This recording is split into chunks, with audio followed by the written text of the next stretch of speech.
नमस्कार। आज नेता प्रतिपक्ष राहुल गांधी ने एक और प्रेस कॉन्फ्रेंस की, एक और पर्दाफाश किया, चुनाव आयोग के सामने एक और सवालिया निशान लगाया। पहले लगता था एक घटना है, फिर लगा कि ये तो एक लड़ी बन रही है और अब तो लगता है झड़ी लग गई। रोज चुनाव आयोग की गलतियों, गड़बड़ियों, फर्जीवाड़े के प्रमाण आ रहे हैं। रोज पाप का घड़ा भरता जा रहा। आज जो खुलासे किए हैं राहुल गांधी ने, ये नवीनतम खुलासे, नई तरह के खुलासे। याद रखिए, एक ही आरोप बार बार अलग अलग जगह पे दोहराया नहीं जा रहा है। हर जगह पे कुछ नए खुलासे हो रहे हैं। आज जो राहुल गांधी ने कर्नाटका की आलंद और महाराष्ट्र की राजौरा विधानसभा क्षेत्र के बारे में जो आरोप लगाए हैं और प्रमाण दिए, वो पिछली बातों से भिन्न है। पहले वोट जोड़ने के, फर्जी वोट जोड़ने के आरोप थे। आज बड़े पैमाने पर फर्जी वोट काटने के आरोप लगे।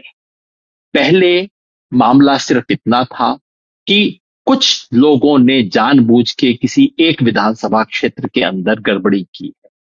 आज के अगर आरोप सही हैं, और जो इससे पता लग रहा है कि ये तो पूरी एक फैक्ट्री खुली हुई है, फर्जीवाड़े की फैक्ट्री के प्रमाण पहली बार मिले हैं।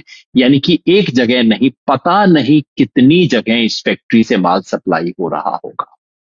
अब तक आरोप ये थे कि चुनाव आयोग कुछ कर नहीं रहा है, लेकिन अब आरोप ये है कि चुनाव आयोग जानबूझकर फर्जीवाड़ी करने वालों को बचा रहा है। चुनाव आयोग की मिली भगत है इस फर्जीवाड़े में। आज के आरोपों पे विस्तार से चर्चा करने से पहले आपको बता दूं कि ये पहला आरोप नहीं। कम से कम 4 गंभीर आरोप आ चुके हैं। वोट चोरी के 4 बड़े तरह के प्रमाण हमारे सामने आ चुके हैं। पहला प्रमाण, वो जिसके बारे में पूरा देश जानता है, फर्जी वोट का, जो वोट चोरी का पहला प्रमाण कर्नाटका के बेंगलोर से महादेवपुरा नामक असेंबली कॉन्स्टिट्यूएंसी जो थी, बहुत बड़ी कॉन्स्टिट्यूएंसी है, उसके अंदर 6 लाख वोटर हैं। उसके बारे में राहुल गांधी ने प्रेस कॉन्फ्रेंस की थी, पूरे प्रमाण दिए थे, लाख वोट के प्रमाण दिए थे। आरोप क्या था कि इस 6 लाख की कॉन्स्टिट्यूएंसी में 1 लाख से अधिक, 1,250,000 ऐसे वोटर जोड़े गए थे जिनके पहली नजर में फर्जी होने का संदेह होता है। और क्यों संदेह होता है? क्योंकि ऐसे वोटर थे जिनके पते फर्जी थे, एक ही पते पर न जाने कितने वोटर दिख रहे थे, डुप्लीकेट दिख रहे थे, और नए वोटर जो कि 18, 19, 20 साल के होने चाहिए, उसका फॉर्म इस्तेमाल करते हुए बुजुर्ग लोग अपना नाम शामिल कर रहे थे। इस तमाम तरह के एविडेंस राहुल गांधी ने रखे। 1 लाख से अधिक वोटर की हेराफेरी का आरोप राहुल गांधी ने देश के सामने रखा था। और उसमें जवाब क्या मिला?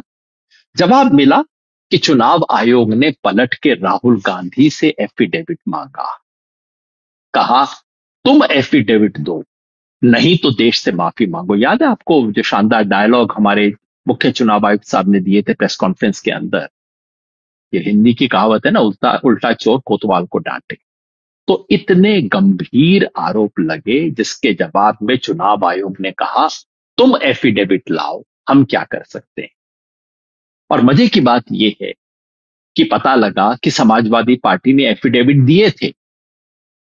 चुनाव आयोग ने प्रेस कॉन्फ्रेंस में कहा, नहीं नहीं नहीं, समाजवादी पार्टी ने कोई एफिडेविट नहीं दिए। समाजवादी पार्टी ने एफिडेविट देने का प्रूफ देश के सामने रख दिया। तो पता लगा जिन्होंने एफिडेविट दिए थे उन पे भी कोई कार्रवाई नहीं हुई। तो पहले क्या क्लेम था कि एफिडेविट दो तो कार्रवाई करेंगे, पता लगा एफिडेविट देने वालों पे भी कार्रवाई नहीं। यह किस्सा महादेवपुरा का था, वोट चोरी का पहला बड़ा प्रमाण जिसपे अब तक कोई कार्रवाई नहीं हुई है, कोई जांच नहीं हुई है, जिस जांच के लिए चुनाव आयोग को कुछ करने की जरूरत नहीं थी, केवल एक इंटरनल कार्रवाई का निर्देश देना था कि इतने लाख कैसे जुड़े, इसको देखो। किसी को नोटिस देने की जरूरत नहीं थी, चुनाव आयोग स्वयं ये सब काम कर सकता था। क्यों नहीं किया? आप सोचिए। वोट चोरी का दूसरा प्रमाण महाराष्ट्र के पनवेल विधानसभा से, और ये शिकायत करने वाले कांग्रेस के नहीं, पीडब्ल्यूपी, शेतकरी कामगार कामगार पक्ष जो है वहां की एक पार्टी, उस पार्टी के एक पार्टी के कैंडिडेट ने इसका प्रमाण रखा था। और इंपॉर्टेंट बात यह है कि उन्होंने इसकी शिकायत और प्रमाण चुनाव होने से पहले दिया था। चुनाव आयोग कह रहा है ना, कह रहे हार जाते हो उसके बाद तुम शिकायत करते हो, नहीं साहब, ये पूरा का पूरा आरोप और इसके सारे प्रमाण चुनाव से पहले दिए गए। आरोप क्या था? आरोप था कि उन्होंने बताया कि हमारी कॉन्स्टिट्यूएंसी में हमें कम से कम 85,000 से अधिक डुप्लीकेट नाम दिख रहे हैं। डुप्लीकेट का मतलब ऐसे लोग जिनका मेरे ही असेंबली क्षेत्र में एक से ज्यादा जगह पे नाम, या ऐसे लोग जिनका पड़ोस की असेंबली कॉन्स्टिट्यूएंसीज के अंदर नाम है। उन्होंने बाकायदा 85,000 से अधिक लोगों की सूची दी। एग्जैक्टली आपको मैं आंकड़ा बताऊं, उन्होंने दिए थे ये 85,211 डुप्लीकेट नामों की सूची दी। कुछ नहीं हुआ, ये नाम हटाए नहीं गए, चुनाव हो गया, वो कैंडिडेट चुनाव हार गया। अब इलेक्शन पिटीशन चल रहा है, जैसा आप जानते हैं पिटीशन कम से कम 4-5 साल चलता है, और अगर वो पिटीशन में जीत भी गए तब तक इस विधानसभा की कार्यवाही समाप्त हो जाएगी। चुनाव आयोग ने कुछ नहीं किया। वोट चोरी का तीसरा सबूत, जिसके बारे में चर्चा कम होती है लेकिन जो मेरे विचार से सबसे पुख्ता सबूत है, वो है उत्तर प्रदेश की कुंदरकी विधानसभा का, जहां उपचुनाव हुआ। कुंदरकी एक ऐसा विधानसभा क्षेत्र है जो सपा का बहुत मजबूत विधानसभा क्षेत्र है। 2022 में जब सपा प्रदेश में हारी, लेकिन कुंदरकी में जीती थी, 16% के मार्जिन से जीती थी, छोटे मोटे मार्जिन से नहीं जीती थी।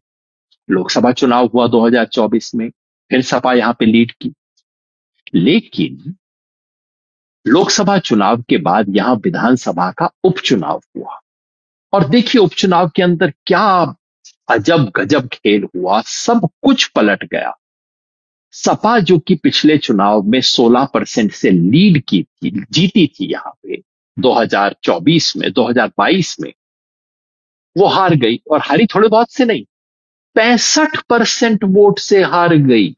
65% वोट। समझ रहे हैं क्या हुआ? इसकी जांच हुई। जांच करने पे क्या पता लगा? ये इलाका है, ये कॉन्स्टिट्यूएंसी है जिसमें मुसलमानों की संख्या बहुत ज्यादा है।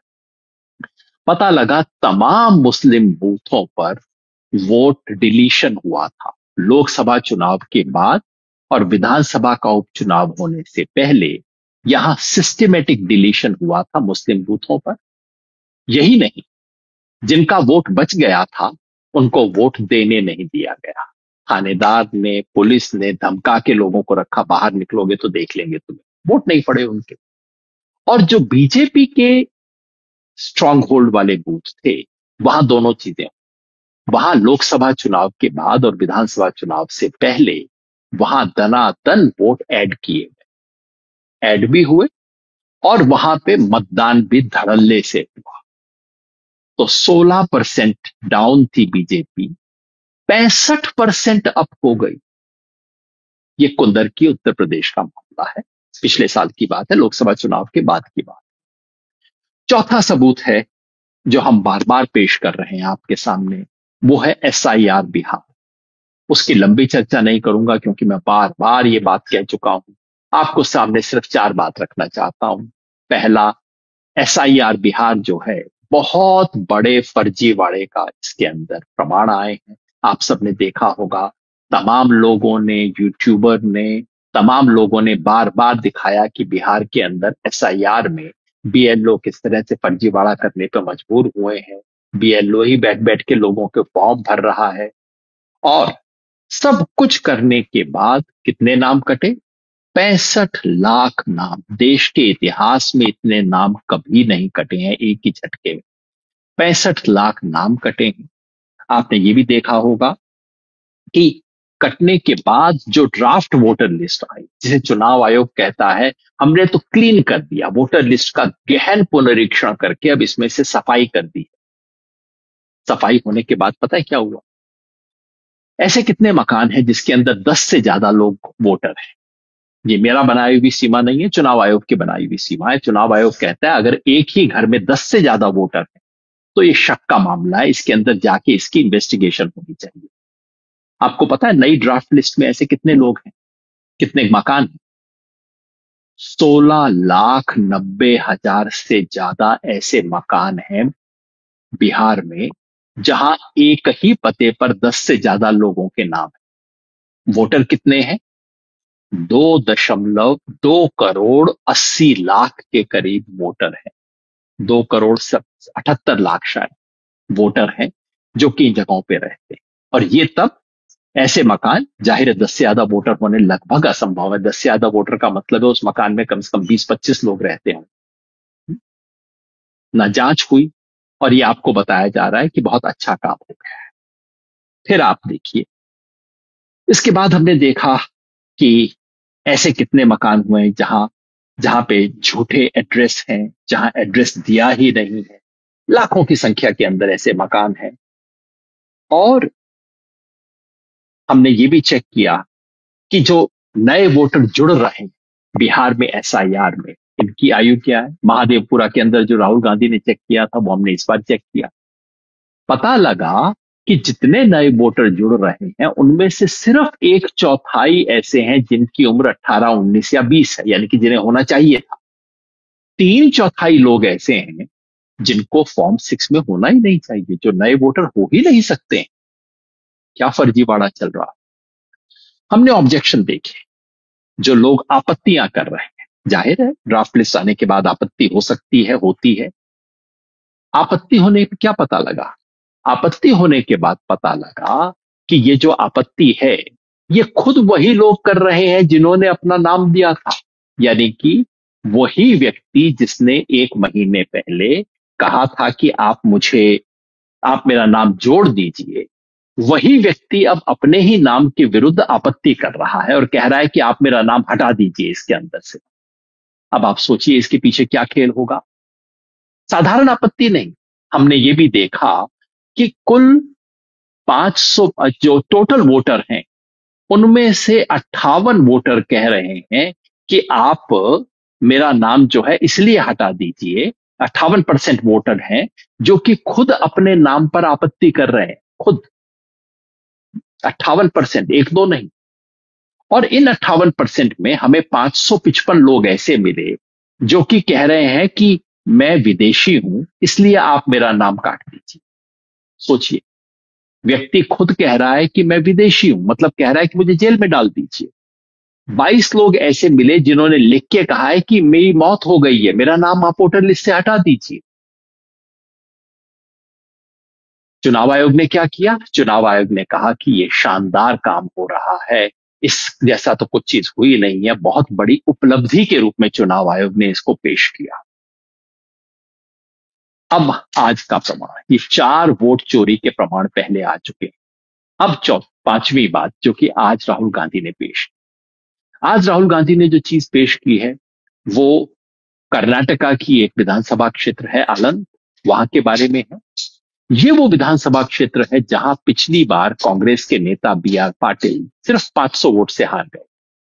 इसलिए मुझे याद है 2023 में जब हम कर्नाटका विधानसभा चुनाव के वक्त काम कर रहे थे तो सबकी निगाह आलंद विधानसभा क्षेत्र पे थी, क्योंकि इसको बिल्कुल मार्जिनल सीट माना जाता था कि बस थोड़े से वोट से इसका फैसला होने वाला है। इस सीट में एक खेल हुआ था, आज राहुल गांधी ने उसके प्रमाण दिए। ये बात 3-4 दिन से अखबारों में भी आ रही है, द हिंदू के अंदर बहुत प्रोमिनेंटली ये खबर छप चुकी है। मामला ये है कि चुनाव होने से जस्ट पहले 6,000 से ज्यादा वोट काटने की एप्लीकेशन आई। एप्लीकेशन कैसे आई? ऑनलाइन आई, 6,000 से ज्यादा। और ये कौन वोटर थे? 6,018 वोट काटने की अर्जी है। ये कौन वोटर थे? ये वोटर ज्यादातर उन बूथों पे थे जहां कांग्रेस ने लीड किया था, तो कांग्रेस के समर्थक वोटर थे।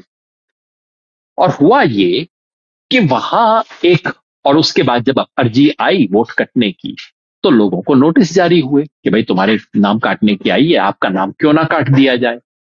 उनमें से ज्यादातर लोगों को तो पता भी नहीं लगा, लेकिन एक व्यक्ति को नोटिस पता लग गया, उसको मिल गया और उसने देखा कि मेरे पड़ोसी ने मेरे नाम पे ऐतराज किया। तो वो पड़ोसी के पास पहुंच गया, भाई तेने मेरे नाम पे ऐतराज क्यों किया है? पड़ोसी ने बोला, भाई मेरा क्या मतलब, मेरे को तो पता ही नहीं किसने ऐतराज किया, मैं क्या जानता हूं। वहां से भांडा फूटना शुरू हुआ। फिर वो कैंडिडेट बी आर पाटिल के पास गए, जो कि महाराष्ट्र के एक महत्वपूर्ण नेता है, संघर्षों के साथी हैं, उनके पास गए और उन्हें बताया कि देखिए ये तो आया है, कुछ और लोगों का भी आया होगा क्या। फिर उन्होंने पता करना शुरू किया तो उन्हें पता लगा कि 6,000 लोगों के नाम काटने की अर्जी आई। उन्होंने तुरंत उसके विरुद्ध प्रोटेस्ट किया और वो नाम नहीं कटे, कटे नहीं है वो नाम। और बी आर पाटिल मुश्किल से 10,000 वोट से वो चुनाव जीते। मतलब कि अगर ये 6,000 वोट कट जाते तो वो चुनाव हारने की स्थिति में लगभग आ सकते। खैर, ये हुआ। इसके बाद वहां पे एफआईआर हुई, क्योंकि उन्होंने कहा कि ये तो बड़ा फर्जीवाड़ा हुआ है। बिल्कुल ठीक बात है, फर्जीवाड़ा हुआ है और फर्जीवाड़े के खिलाफ शिकायत की गई, इस पे एफआईआर दर्ज हुई। जो वहां के चुनाव अधिकारी थे उन्होंने एफआईआर दर्ज की। एफआईआर दर्ज करने के बाद उन्होंने चुनाव आयोग से, एफआईआर जब दर्ज हो गई तो पता करना है कि भाई कहां से आया। ऑनलाइन है। जिन लोगों के नाम से पूछा गया था, जिन लोगों के नाम से शिकायत आई थी, सब लोगों ने कहा जी हमें तो पता ही नहीं, हमने तो कोई शिकायत की नहीं, पता नहीं मेरे नाम से किसने कर दी। फोन फर्जी निकले, पीछे के पते फर्जी निकले, लेकिन ऑनलाइन हुई थी, इसका मतलब आईपी एड्रेस था। एक तरफ डायनेमिक आईपी एड्रेस आया, तो फिर जरूरत थी कि इस डायनेमिक आईपी एड्रेस के पीछे का डिवाइस क्या था, इस फाइनल आईपी डेस्टिनेशन क्या था, डिवाइस क्या था। और चूंकि ये सारा काम ओटीपी के जरिए होता है, तो ओटीपी कहां आया था, किसने उस ओटीपी को ओके किया था, ये सब जानने के लिए कर्नाटका की सीआईडी, क्योंकि तब तक वहां कांग्रेस की सरकार बन चुकी थी और सीआईडी इस काम को वो मुस्तैदी से कर रही थी, जो कि उसे करना चाहिए वैसे भी। एफआईआर था, सीआईडी का काम था। सीआईडी ने पूछा। अब इसका जवाब सिर्फ चुनाव आयोग दे सकता। और महाराष्ट्र की सीआईडी 18 बार चिट्ठी लिख चुकी है चुनाव आयोग को कि कृपया आप हमारे को ये सूचना दे दीजिए। चुनाव आयोग ये सूचना नहीं दे रहा। इसके पीछे खेल क्या है पता है? राहुल गांधी ने खुलासा किया कि ये जो तमाम जहां से ऐतराज आ रहे, ये ऐतराज करने वाले लोग थे, ये सब अपने अपने जगह की वोटर लिस्ट के नंबर 1 पे थे। क्योंकि नियम ये है कि ऐतराज वही व्यक्ति कर सकता है जो कि उसी बूथ का, बाहर का व्यक्ति ऐतराज नहीं कर सकता। तो इसमें मतलब क्या हुआ? कोई कहीं पे बैठा हुआ था, दिल्ली में, बेंगलोर में, हम नहीं जानते कहां बैठा हुआ था, उसने एक सॉफ्टवेयर बनाया और सॉफ्टवेयर में कहा कि फला फला लोगों के नाम काटने हैं और इनका बूथ पे जो भी नंबर 1 व्यक्ति है उसके नाम से इन पे ऐतराज कर दो, इनके नाम काटने की अर्जी देनी। 36 सेकंड के अंदर 2 एप्लीकेशन भरे गए, जो कि कोई इंसान कर ही नहीं सकता है। तो राहुल गांधी ने आज पहली बार यह प्रमाण दिया कि ये जो खेल हो रहा था, ये खेल किसी सॉफ्टवेयर के जरिए पीछे से खेला जा रहा था। सॉफ्टवेयर के जरिए कौन ये खेल खेल रहा था, इसका पता तभी लगेगा जब आपको डेस्टिनेशन आईपी एड्रेस पता लगेगा, जब आपको उसके पीछे का फोन नंबर पता लगेगा, ओटीपी किसको मिला, किसने उसको हैंडल किया, ये पता लगेगा, और किस डिवाइस से ये सारा काम किया गया ये पता लगेगा। लेकिन ये डिवाइस बताएंगे नहीं। चुनाव आयोग ने अब तक नहीं किया। तो मामला अब तक सिर्फ ये था कि चुनाव आयोग को कार्रवाई करनी चाहिए थी, चुनाव आयोग ने जांच नहीं की, कार्रवाई नहीं की। यहां तो चुनाव आयोग की मिली भगत का प्रमाण मिल रहा है कि चुनाव आयोग जानबूझकर बैठा हुआ है। अब चुनाव आयोग का जवाब आ गया है, औपचारिक नहीं है। चुनाव आयोग के सारे जवाब आजकल सूत्रों के जरिए आते हैं, मेरे ख्याल में सूत्रों के जरिए है, लेकिन मैंने खुद नहीं देखा, हो सकता है औपचारिक। जवाब क्या है? चुनाव आयोग कहता है, 2 तरह के जवाब देता है। आपने वैसे एक चुटकुला सुना? कोर्ट में वकील, एक आदमी जज से, जज साहब ने एक आदमी से पूछा कि अरे तुमने इस आदमी को डंडे से मारा था? तो जज के सामने उस आदमी ने जवाब दिया, सर मेरे को 2 बात कहनी है। नंबर 1, तो मैं उस दिन शहर में था ही नहीं, मैं तो अपने रिश्तेदार के घर में था। तो जज ने कहा ठीक है, दूसरी बात क्या है? सर दूसरी बात यह है कि पहला थप्पड़ तो इसी ने मेरे को मारा था। आप समझ रहे? इसी का जवाब एग्जैक्टली यही। इसी कहता है कि देखिए ऑनलाइन तो हेराफेरी हो ही नहीं सकती, ऑनलाइन तो डिलीशन हो ही नहीं सकता।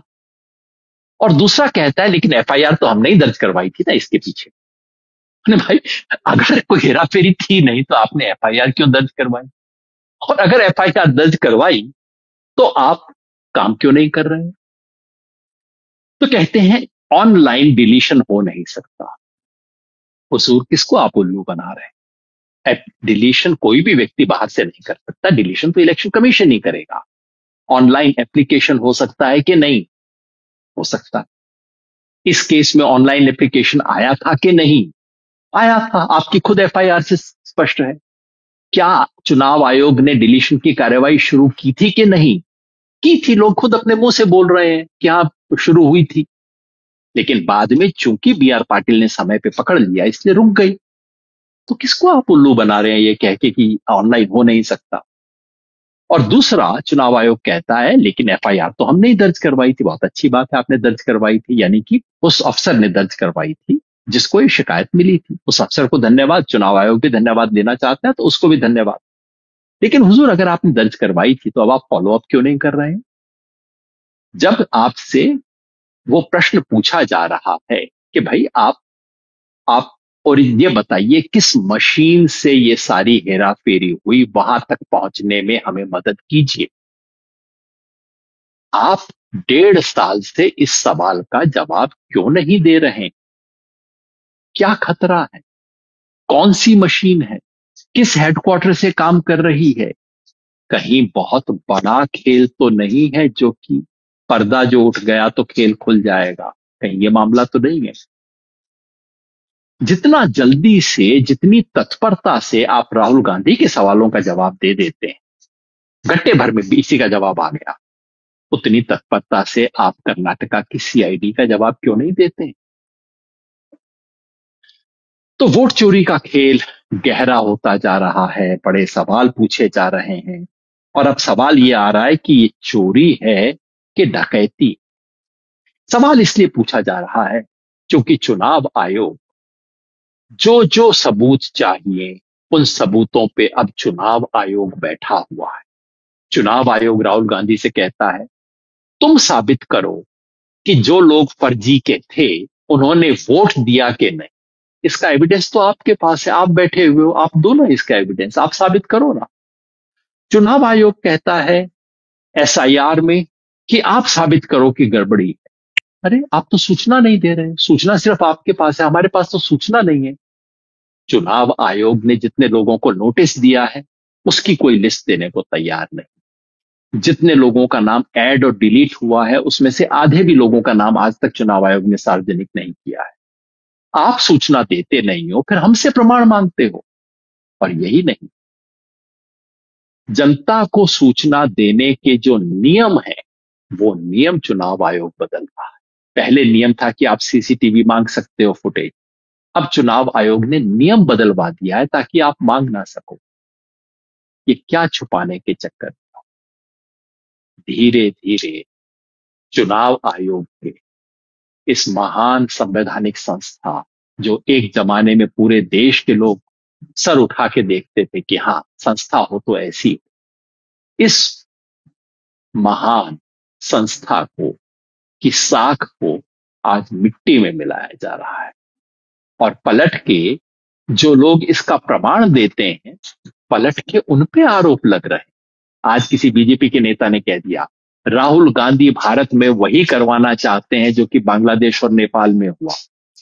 पलट के ये नहीं पूछते हैं कि चुनाव आयोग वो काम कर रहा है जो कि बांग्लादेश के चुनाव आयोग ने किया था, जिसकी वजह से बदनाम हो गया, जिसकी वजह से वहां इंटरिम सरकार सुप्रीम कोर्ट चलाया करता था। तो उल्टा चोर कोतवाल को डांटे, ये स्थिति हो गई। लेकिन जनता देख रही है, आप देख रहे हैं, हम देख रहे हैं। और अभी तो नेता विपक्ष राहुल गांधी कहते हैं कि हाइड्रोजन बम तो उन्होंने फोड़ा ही नहीं है। पाप का घड़ा धीरे धीरे भर रहा है, हम सबको निगाह रखनी है और वोट के अपने अधिकार की रक्षा के लिए संघर्ष करना है। नमस्कार।